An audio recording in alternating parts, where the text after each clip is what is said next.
So now, let's show the installation phase. Alright, so now, let's put this back in. Might require a bit of finagling, but essentially, just want to get it. You can there's like a little divot here that you can just curve it around the windshield. And you should be able to fit it inside. I'm pretty sure that was the hard part. Alright, so now, before we align everything, we're going to put the harness on, just to secure it. And this part actually didn't come with a harness, a fastener already attached, so we're just going to take the one from the old one, and then just slide it on, I'm guessing. Okay, I'm pretty sure it goes like this, because there is a groove. It's like a Nerf gun, actually. Or a Nerf blaster, excuse me. And then we're just going to stick it into the hole. Now, if you have larger arms, you probably might need to take out the entire assembly if you are not able to get it in. But it should be simple.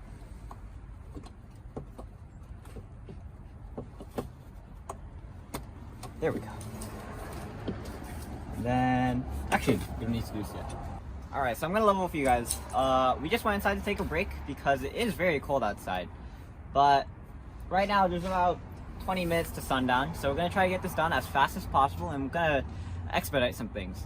So first off, talking about the process, installation is pretty much the same thing as removal, but in reverse, as I always say.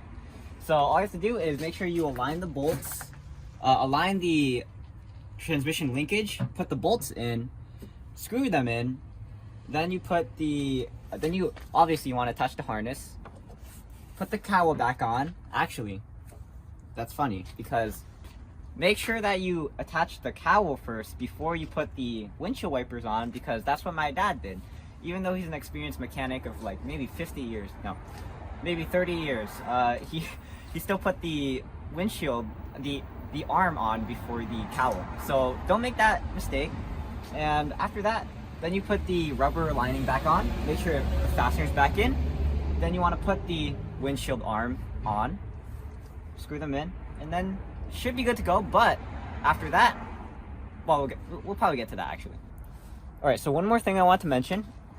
When we're trying to put this back in, at least for a Santa Fe, I'm thinking, that when we put it back on, we noticed that there was a little, that wasn't going on actually. And then we noticed on the back, there's a little hole here. It's made out of rubber. And actually what we need to do is that when we put this in, we need to angle it into a sort of protrusion. I don't know if you can see it right there, it's the brown one.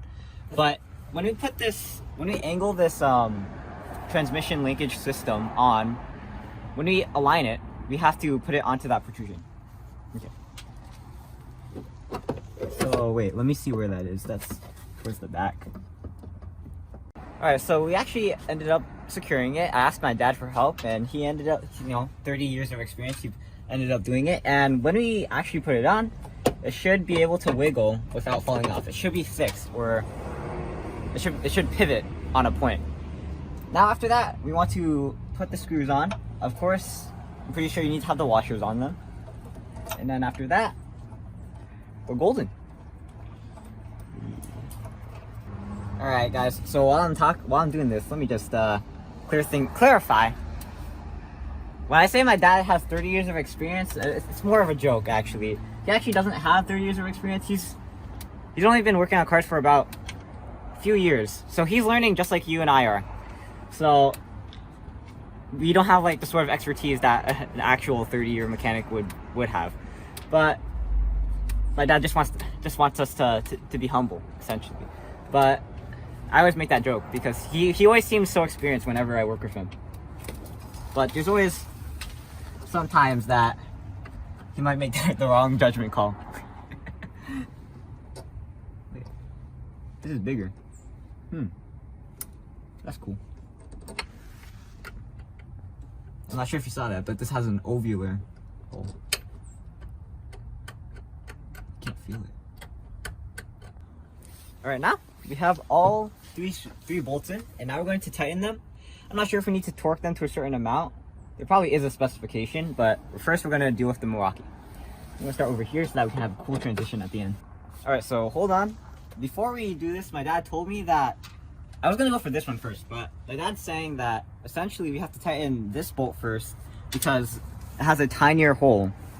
This one has an oblong hole, which is meant for tolerances, so that when you tighten everything, it still has a bit of wiggle room.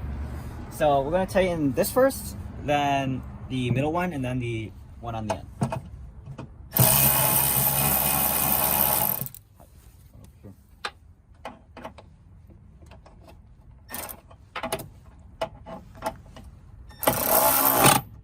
Okay. Now the middle one.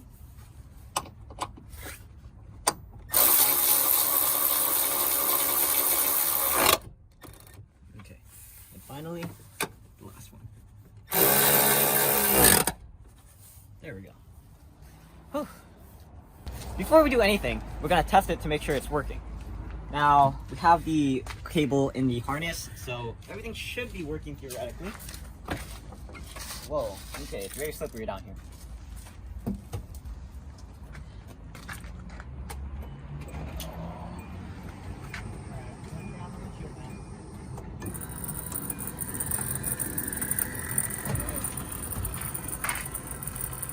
Let's take a look at this. So, that's the magic. So if you ever wondered how a windshield wiper system works, this is how it works. Basically, you have the motor spinning a linkage arm. This linkage arm is like a crank and slider. It rotates it, and it causes both of these studs to rotate in a, I think the word is oscillating, or I don't know. But anyway, I know my dad's mouthing the words, but essentially it's going back and forth like a windshield wiper does. And it does this for both of the arms in a synchronized fashion because the linkage, synchronized is the word. But it does this in a synchronized fashion using the linkage arms. So, let's put the cowl back on and the arms. So, putting the cowl on is pretty simple. All I have to do is put this protrusion on first. But as for the actual tricky part of it, hold on. As for the actual tricky part of it, we're dealing with getting it under the other side. Now, if you took off both sides of the cowl, it's not going to be a problem. But if you take it off like this, then it's going to be a bit of a hassle.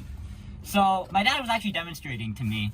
This part right here is soft, so when it becomes cold, it's going to become brittle. So be very careful with that as you try to lift this left side cowl up. Let me find the pry bar.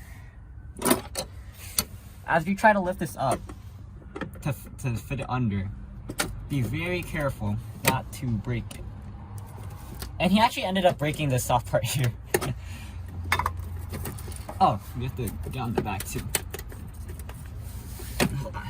Very tricky. Don't do it like I am. Be safe, but I'm assured that I'm gonna be safe. Because I'm very light. I just reversed all my progress.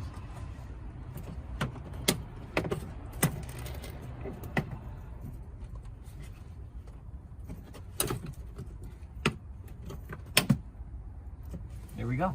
Ow. Okay, are you kidding me? I said to be safe, and this was safe, and I ended up hitting the hood. Yikes. Alright, so now we're gonna put the screw in. I hope I didn't drop them. Also, be careful not to drop them in here. And it should be okay. I'm sure you guys don't want to watch someone clumsy doing it. So, I'm gonna do my best to not be clumsy and hit my head on the roof again. Yeah.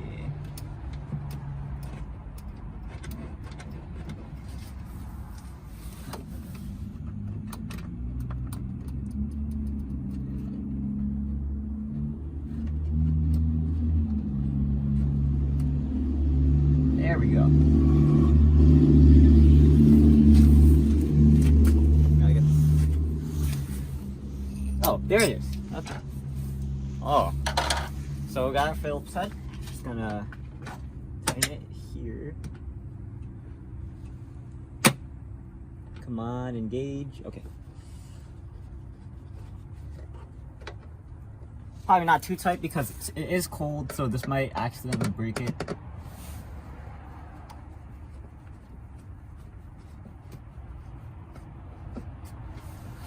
And then put this plastic lining back on. Alright, so I'm gonna try to show this to you. It might be a little bit tricky. It's gonna be tricky for me because I'm a beginner at this, but I'm gonna try putting the windshield wiper back on, or the arm back on. So, find your way.